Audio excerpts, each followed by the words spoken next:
Did you happen to watch the first review for episode 1 that I did, where I talked a little bit about adaptations and what fans are looking for in adaptations? Yeah, this ain't it.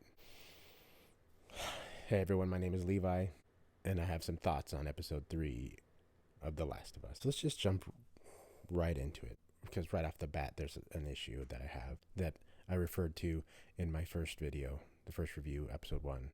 If you haven't watched it, watch. So the episode opens with Joel building a little rock tower in memory of Tess, who had died in the last episode, sacrificed herself to save Joel and Ellie so they can continue on the mission, so Ellie could be the answer to everything.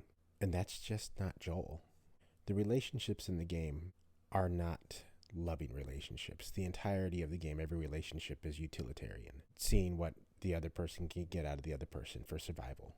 Joel is not a sentimental character. He's just not. Neither was Tess. But not here. Not for you dummies at home who apparently don't know how to handle redemption story arcs. And maybe don't know how to handle a not so happy ending. I fear that's where they're heading. I don't know. There's another example of this a little bit later on in the episode. We'll touch on that when we get there. So Joel is mourning Tess, apparently. Builds his little rock tower, goes up to where Ellie is, and they have a little conversation. Well, she converses with him because he's all up in his feelings, as Joel from the game always was, always just so emotional. And he's got an attitude problem, like a 13-year-old girl. And of course, the wisdom of a true 13-year-old girl comes into play when Ellie says to him, hey, you guys volunteered for this. Don't blame me for something that isn't my fault. And Joel just assents to her sage knowledge and gets over it. If you've played the game, Joel was a badass. He wasn't driven by his emotions. There was a coldness to him, like Clint Eastwood in the old spaghetti westerns, Good, Bad, and the Ugly, those sorts of things. He didn't talk a lot, but when he did, it was pretty clear what he was talking about. There's no nonsense, no whining, no crying. That scene wouldn't have played that way in the game. Joel would have been the one to break the silence. Ellie would have been in her feelings, and he would have said something to the effect of, hey, she knew what she was doing. She made her choice. I am not mad at you. You don't need to worry about it. It's time to move on. We got to get going. That's how it would have played out. It wouldn't have been this pouty little, I lost my friend. That's not Joel. Joel doesn't look for his brother because he's worried about him. Joel doesn't care about Tess. Joel and Ellie, they continue on their way. They go walking, and there's an interesting little conversation they have. They come across a mass open grave, and they talk a little bit about the government rounding up people who are not infected and wholesale, as governments do and have done in the past and currently are doing in places in the world and will do again. So I find it interesting they touched on that, considering not too long ago some people were called crazy and conspiracy theorists for warning about government overreach during a certain worldwide event. Cue flashback. The nearby town where the inhabitants of this mass grave come from being rounded up. Cut to basement, prepper, survivalist, watching camera. It's clear that he's been on the wrong side of the internet. Watching this all go down as the government rounds up the inhabitants of his town, and he waits it out. This is Bill. He comes out of his house after everyone's gone, everyone's rounded up, and he has the whole town to himself. And he's like, hey, this is great. I'm going to go around and do all kinds of stuff, fortify, build a fence, do all the stuff I need to do to survive for as long as I want to, on my own. First problem with this little scenario is that Bill lives smack dab in the middle of town. If you know any survivalists, they don't live smack dab in the middle. Like, smack dab. What am I? 150 years old? They don't live right in the middle of town. They are out in the middle of nowhere, where they don't have to worry about their neighbors in case some doomsday scenario that they have to worry about all their neighbors coming to their door and asking for eggs and survival packets and whatever else they might have. But anyways, he comes out of his house that's right in the middle of town and sets up booby traps everywhere. So here he is living his best life, right? food, power, whatever he wants to do, he can do. He's having a great time. He's watching videos of infected being killed by his booby traps, and it's fun for him. And then one day he's sitting there, and an alarm goes off. The booby trap's been set off, and it just happens to be not the one that shoots a bullet through somebody's head, but a hole in the ground. Luckily, so he goes to the hole in the ground, and as he approaches, he hears someone say, "Hey, I'm a human. I'm not infected. Don't shoot me." Here's another little. This guy's a gun enthusiast. Just look at the grip he has on his gun at that point. He would know how to hold a gun properly. He wouldn't be holding it like he's from a 1970s crime drama. Settle down, Kojak, with your teacup hold. So he meets this guy, Frank. Okay. Apparently Bill's gay in the game, but he's not that gay. In fact, it's barely touched on. So he meets this guy, and cue love story. A love story that's just crammed right into the main story. Just right up there. Just shoved. Injected right into this story for no reason. I've been seeing a lot of reviews online telling me that this is the best episode, not of this series, but possibly of TV ever. The best episode of TV ever. Have you never watched TV? Ever? Any other TV shows? It's not even the best episode of this series so far, and there's only been 3. Another thing, storytelling. Just injecting stuff that has nothing to do with the overarching story is not good storytelling. It just isn't. Even within this episode, there is a scene within their little storyline that is injected for no real good reason, and it bothers me. But having an entire episode, the entirety of this episode, is pointless. It adds nothing to the overarching storyline at all. In the game, Bill was a cranky, angry incel of a man. He was a survivalist, kept guns, read comic books. He was the worst of us. You guys know those people. They read comic books. Terrible. And Ellie and him have a back and forth repartee. I'm not going to say that word because I'm not sure if I've said it correctly. They have a back and forth jab session where they insult each other, and it's an enjoyable little part of the game. It's actually really fun. They go through the town, trying to get to the opposite side of town where the car is. So, love story. We get to see Frank and Bill in a hole. There's so many places I can go with this. Frank convinces Bill not to shoot him. In fact, somehow he convinces him, "Hey, let's go back to your place and you can cook me a fancy meal and I will,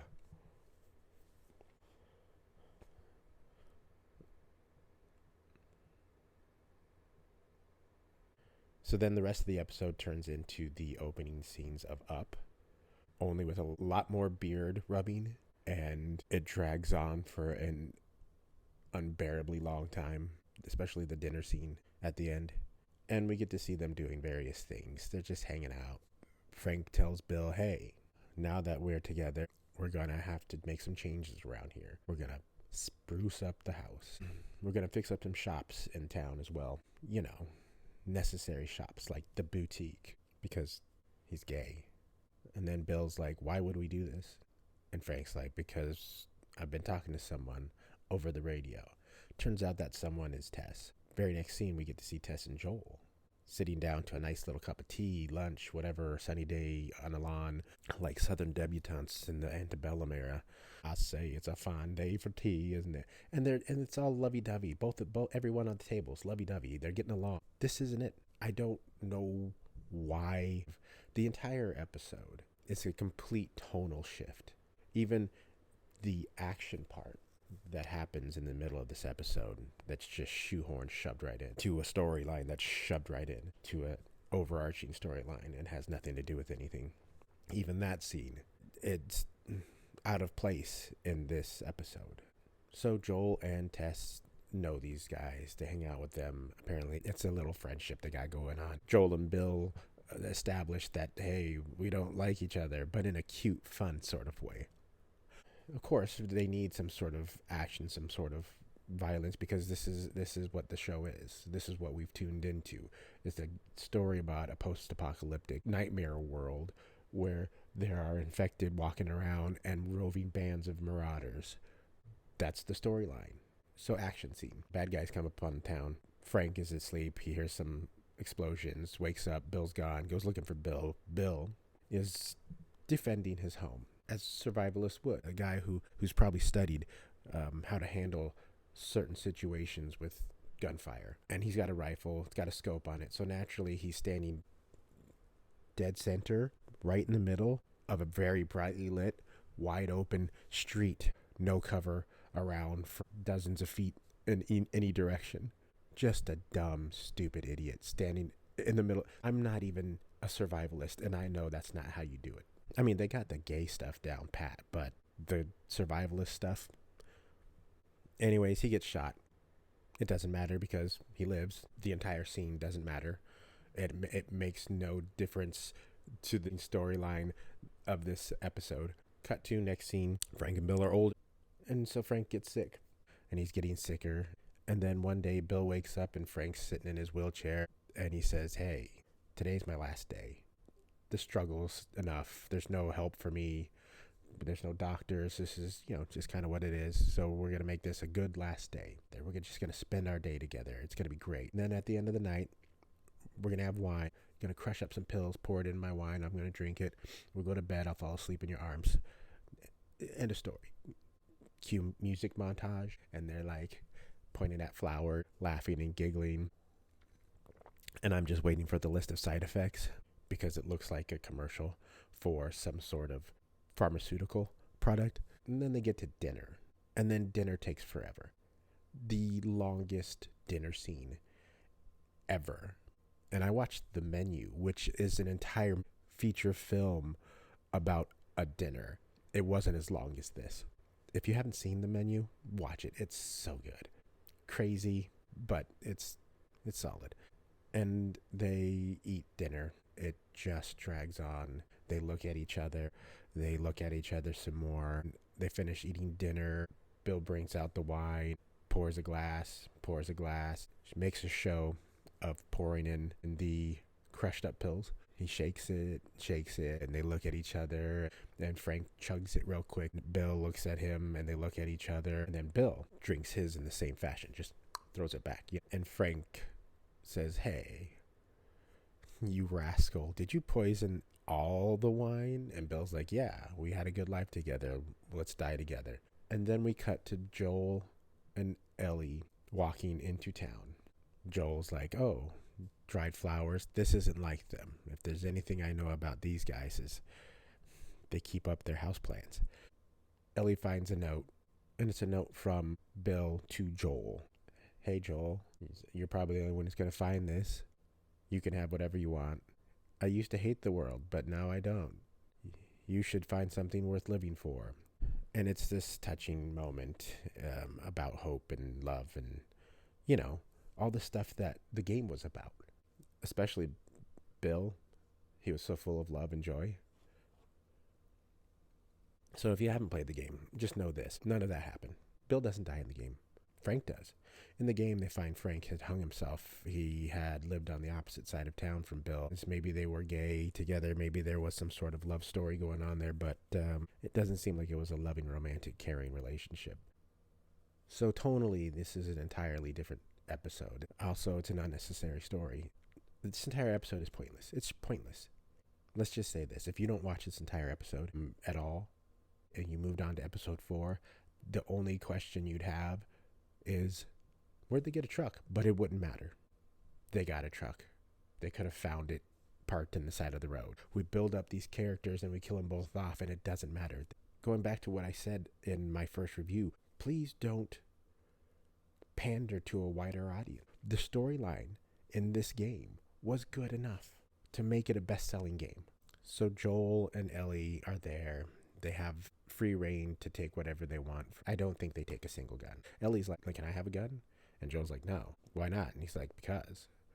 And then they get in the truck and they leave. Except Ellie finds a gun without Joel's knowledge. And she takes it and she hides it in her backpack. And that's the end of the episode.